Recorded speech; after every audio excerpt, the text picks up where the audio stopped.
This is KTAB for you. Well, it's a very busy time of year. People rushing around trying to find those last-minute Thanksgiving meal items or Christmas shopping, hoping they don't forget anything on their shopping list so they don't have to go back out. But there's one thing in that hustle and bustle of the holiday seasons we want to make sure we don't forget, and that is your furry little friends, your pets. Today, the Windmill Animal Hospital is here and has some great advice for us to keep our pets safe and healthy during the holiday season. So welcome, Dr. Price. How are you? I'm doing great. It's been a while since I've seen you. Yes, waiting for the cold weather that's on the way. I know. So take us through and how we can kind of keep our pets safe during the cold days. Well, there's two things to watch out for in the holiday season. Number one, there's all the goodies and all the people and everything happening at the house, and then there's also the weather.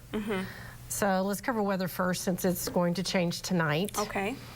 If you have an outdoor dog, you need to check the dog house. If it's facing to the north, the dog can't stay in the dog house and stay warm, because that's where the cold air comes from. Make sure, if he's going to be kept in the dog house, make sure that it's where he can stay out of the weather. Right. And quite frankly, if it goes below 40 degrees, the dog needs to come inside.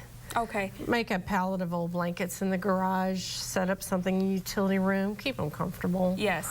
It is cold out there. Right, and even if they are in a doghouse, it's still cold in there, right? And actually, you hit an operative word there. If you have two dogs, it's possible one dog won't let the other dog use the doghouse.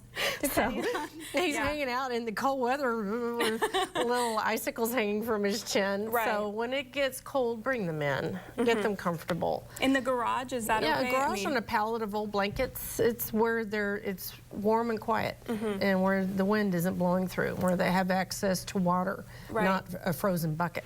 Right. I have a question. What about for indoor dogs? My dog's an inside dog, and we take her out for walks, but the days that it's really cold, I mean, is it okay to take her out for a walk? Well, sure. I mean, and there is a wide array of apparel for doggies to go outside that house pets. I mean, obviously you have a boxer or a Weimaraner or a little Chihuahua, something that has short coat. They're going to get cold outside. Right. So it's time to do some shopping and get some winter apparel for your pet. Most of these dogs figure out wearing doggy coats and things that, hey, that feels good. They love going for walks when it's cold and sticking their nose into the wind. But if it's cold enough for you to need a coat and you have a short-coated dog, then probably the dog needs some help too. Okay. Now, our Huskies and our Malamutes and our German Shepherds and our dogs with heavy coat, they love this time of year and they revel in it. This is their... Yeah, we don't have to worry about them. That's what they adapted to. And so what about candy and holiday parties and all that stuff? It's such a dangerous time of year for pets. Well, think of the usual behavior on Thanksgiving. We've got people coming in and out, in and out, in and out of the house. Right. So dog could get out, get hit by a car. Okay, what do we do with the turkey?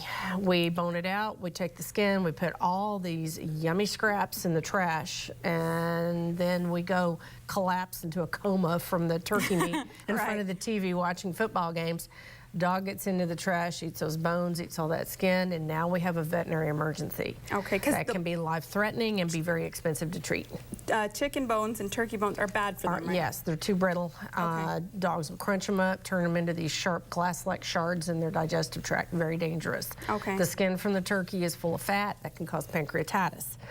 And again, we're talking painful problems, painful emergencies, expensive emergencies. Wow. So be very careful with the scraps in the trash. Make sure nothing can get to it. And they're sneaky, so... Oh, yes, they're very sneaky. Okay. And then, of course, chocolate is toxic to dogs. Right, you were telling us that the last time, so... And can cause seizures and everything. Okay, so, and we're going to have a complete list of everything that Dr. Price went over today. So for more information on these tips or for the Windmill Animal Hospital, and you'd like to, or if you'd like to schedule an appointment for your pup, they are located at 2 Windmill Circle next to Sam's here in Abilene, or you can call to schedule an appointment at the number located on your screen.